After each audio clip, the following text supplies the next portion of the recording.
We just got to start off with the pitchers. I mean, what Anthony and Kason were able to do tonight, just kind of talk about it from your perspective. Yeah, spectacular. Proud of those guys.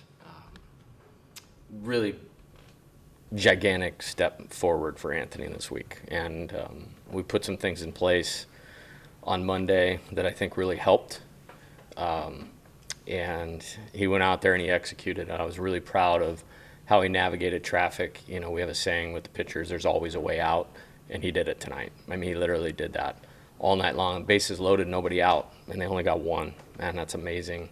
And then, you know, I struck out the side, I believe, the next inning with runners in scoring position. So great job by him. And then, you know, Kason, he's a high-level pitcher, and mentally, physically, whole package, terrific performance. Could you even see it with Anthony in that second inning there where he walked the guy but got down 3-0 in the next guy, but then struck out that batter and the next batter in the second inning? Yeah, I have total faith in. He's got great poise.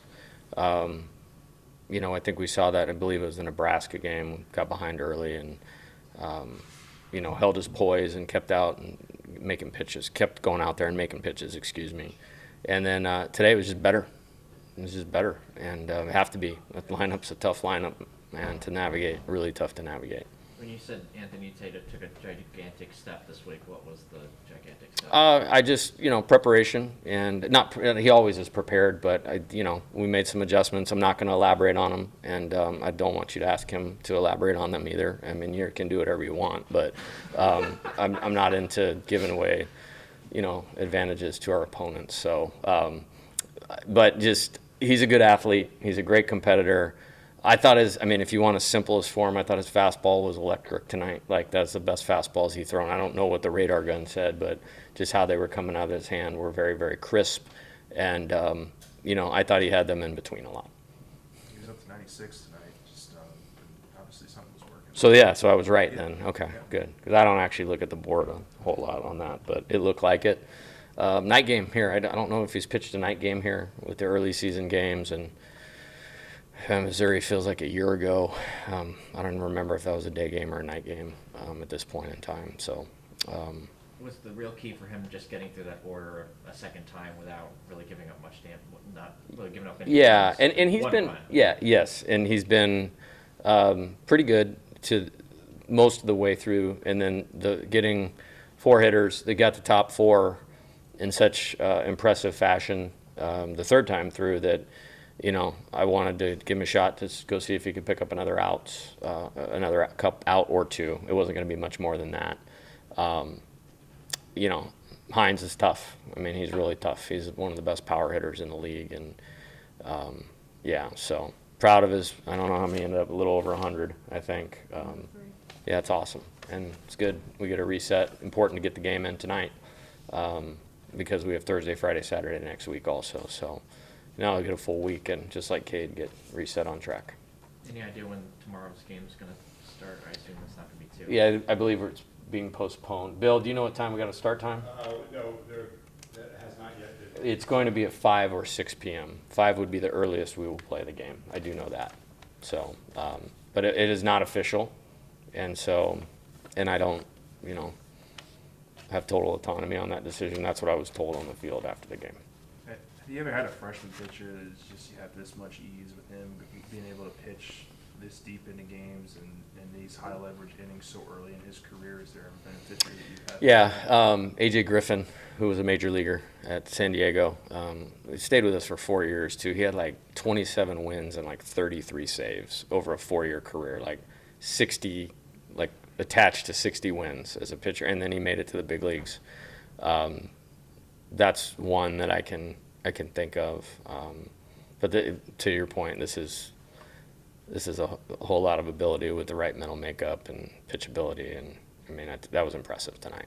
How many strikeouts did we have?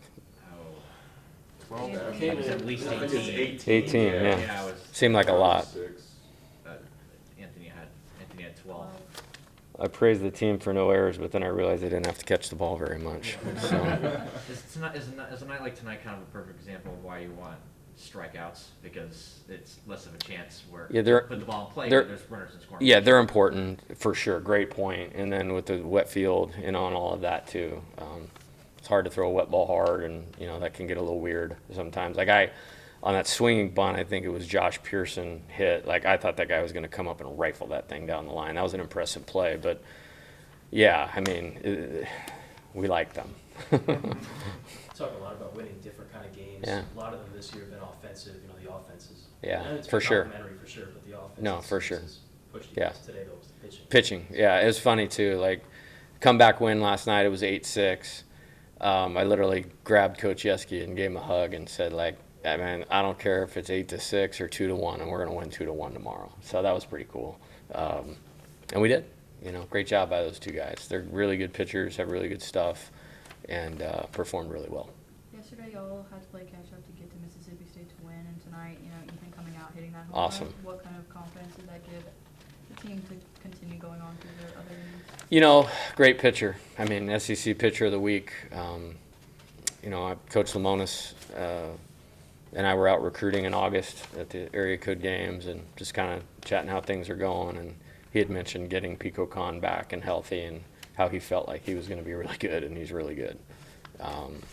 So that's a great win. That's a great win. I mean, considering the pitcher, the opponent, the difficulty of game, that was a good one. When you mentioned Coach Lamonis, it reminded me of that when you came sprinting out of the dugout when I think it was second and third. And Clock violation. It was the clock violation, right? How'd you sort of catch that?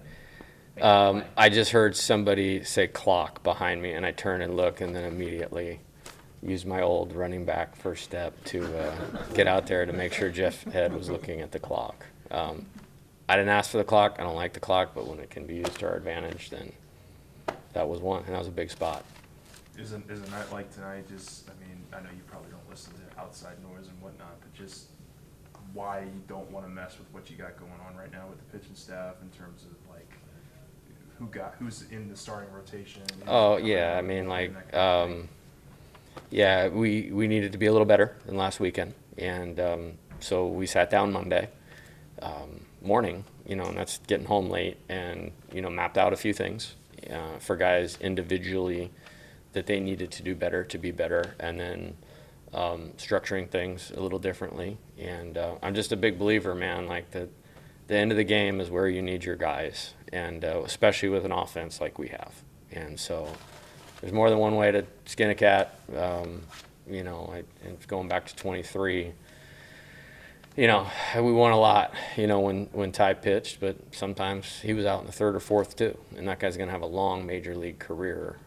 This league that we play in, it's just a different animal, man. Like, it's a different animal. Like, there's big leaguers all over that lineup, and I don't know what their record is, but I know they're a really good team and a really good offense, and to hold them to one run, wow. And the only reason we did that, and the only reason we finished the game yesterday was because, you got two killers on the mound for the last 4 innings of both games.